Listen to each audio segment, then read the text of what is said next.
Selamat datang di channel Bapak Toto. Hari ini kita akan membahas indikator terakhir terkait dengan IKPA, yaitu indikator di capaian output. Nah, indikator capaian output ini bobotnya lumayan tinggi ini. Bobotnya 25%, dihitung dari nilai kinerja ketepatan waktu dan nilai kinerja komponen capaian output.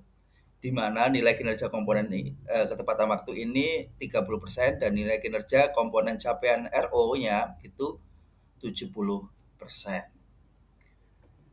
Untuk memperhitungkan aspek ketepatan waktu pelaporan itu 5 hari kerja pada bulan berikutnya. Kalau tepat waktu nilainya 100, terlambat itu langsung 0. Jadi ini 5 hari kerja pada bulan berikutnya. Kemudian untuk capaian output, realisasi dibagi target. Kemudian ini klausul tadi yang ketepatan waktu 30%, kemudian capaian output 70%. Berarti yang nomor 1 ini 30%, bobotnya capaian output itu 70%, tapi 30 dan 70% ini adalah mewakili 25% dari nilai IKPA. Penilaiannya itu seperti apa? Penilaian IKPA 30% tepat waktu, 70% capaian output, nilai komponen capaian RO-nya itu bobotnya 70%, rasio antara capaian atau realisasi RO terhadap target capaian RO. Seperti apa sih proses bisnisnya? Nah, inilah proses bisnis penilaian indikator kinerja capaian output.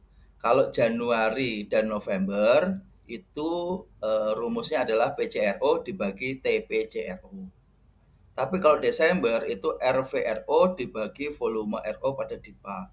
Tapi kalau di Januari sama Desember itu PCRO-nya 100%, dia rumusnya jadi RVRO dibagi volume RO pada DIPA. Sama dengan seperti yang bulan Desember.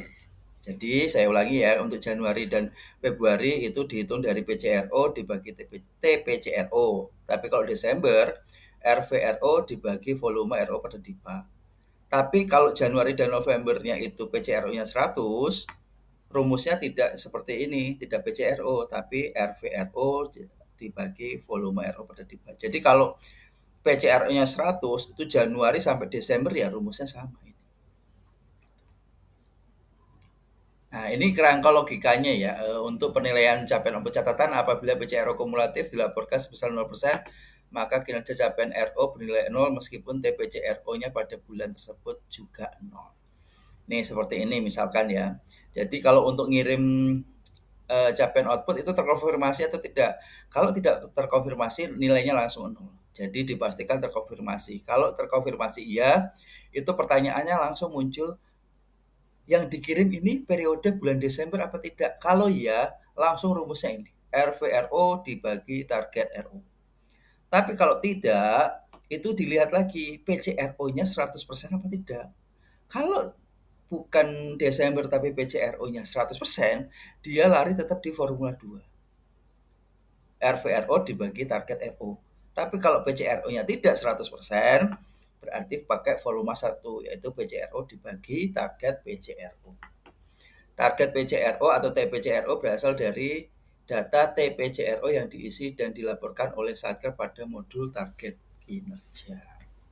Inilah kerangka logikanya, mungkin ini bisa mudah-mudahan bisa membantu memudahkan tata cara probis penilaian indikator di sini. Yang ini itu yang kita mudahkan jadi seperti ini. Jadi saya ulangi, capaian outputnya terkonfirmasi oleh KPPN apa tidak. Kalau tidak nilainya langsung 0, tapi kalau iya kita tanya dulu nih yang dikirim itu periode bulan Desember apa tidak. Kalau iya bulan Desember langsung lari ke sini.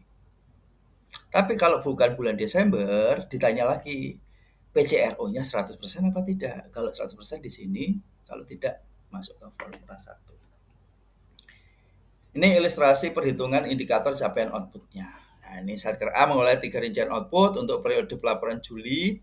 Kondisi pelaporan data capaian output sebagaimana berikut. Capaian output periode Juli 2024 dilaporkan pada tanggal 2 Agustus 2024. Berarti karena masih di bawah 5 hari kerja, berarti hitungannya tepat waktu. Berarti untuk ketepatan waktu nilainya 30%. Nah, inilah misalkan yang 4803 satuannya. Volume RO-nya 2, kemudian 6213, volume RO-nya 4, 6212, RO-nya 24. Inilah ilustrasinya. Perhitungannya seperti apa? Nah, ini untuk nilai kinerja capaian ROCD 4802/001 ini. Volume RO-nya itu 2 dibagi 2 kali 100%. Jadi kenapa dihitung ini? Karena posisinya ini PCRO-nya 100. Gitu. Jadi kalau PCRO-nya 100 berarti RVRO dibagi target RVRO 100. Nah, kemudian untuk capaian ROCD 6213 FAC 001 50% kali 50% kali 100. Ini kenapa? Ini karena PCRO-nya 50 berarti pakai rumus yaitu yang pertama. PCRO dibagi target PCRO. PCRO-nya 50 dibagi target PCRO-nya 50. Aman. 50 100%. Untuk nilai kinerja capaian RO CD 6212 FAC 002 34 dibagi 42 kali 100 80,95. Ini karena yang ketiga adalah PCRO-nya tidak 100%, makanya pakai rumus yang pertama yaitu PCRO dibagi target PCRO 42% dikali 100 yaitu 80,95. Jadi ini walaupun bulan Desember untuk yang pertama itu pakai rumus RVRO dibagi volume RO. Karena apa? PCRO-nya 100. Nah, kalau untuk yang berikutnya pakai rumus yang kedua. Karena PCRO-nya tidak iya. Sorry. Kalau yang PCR-nya 100 pakai formula 2, kalau yang tidak 100% pakai formula 1. Jadi yang ini pakai formula 2, maaf ini formula 2, yang ini pakai formula 1, ini pakai formula 1. Jadi nilai kinerja capaian RO-nya itu adalah 100 tambah 100 tambah 80,95. Jadi komponen nilai kinerja capaian RO-nya 93,65. Perhitungan nilai IKPA capaian outputnya itu adalah ketepatan waktu ditambah capaian outputnya. 100% ketepatan waktu kali 30 ditambah nilai 9365 kali 70%. Jadi ini 30 ditambah 68,55 jadi 98,55. Nah, strateginya bagaimana? Strateginya itu adalah menetapkan target dan metode perhitungan capaian output untuk setiap RO yang dikelola, khususnya untuk output teknis. Jadi output teknis yang hanya ada di satker tersebut. Kemudian secara periodik menghitung tingkat kemajuan aktivitas progres atau PCRO dan capaian realisasi volume RO. Memperhatikan gap progres capaian output dengan penyerapan anggaran. Jadi tetap diperhatikan antara capaian output dengan penyerapan anggarannya. Kemudian melakukan pengisian data capaian output bulanan secara akurat dan didisiplin sebelum batas akhir periode reguler, yaitu 5 hari kerja. Jadi ini adalah 5 hari kerja ya. Jadi kalau ada libur tidak dihitung. Kemudian yang terakhir adalah memonitor status data pada aplikasi Omspan dan memastikan status data telah terkonfirmasi. Ini juga penting sekali karena kalau tidak terkonfirmasi nilainya 0.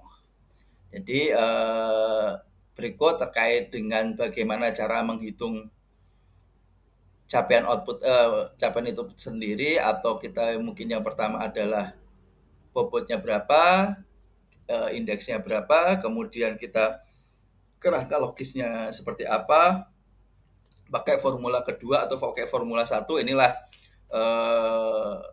kerangka logikanya, kemudian ini ilustrasinya sehingga bisa mendapatkan capaian outputnya IKPA CO itu sebesar 98,55, dan ini adalah strategi optimalisasi IKPA terkait dengan capaian output yang mungkin bisa diperhatikan oleh masing-masing satuan kerja bagaimana untuk meningkatkan nilai IKPA satker di bagian capaian output. Ini memang capaian output ini komposisinya atau persentasenya itu sangat besar sekali, yaitu 25%. Jadi ini juga patut diperjuangkan, patut untuk diperhitungkan sehingga dapat meningkatkan nilai IKPA dari satuan kerja tersebut. Sekian penjelasan kami terkait dengan strategi optimalisasi IKPA satker untuk capaian output. Mohon maaf apabila ada kesalahan. Terima kasih. Wassalamualaikum warahmatullahi wabarakatuh.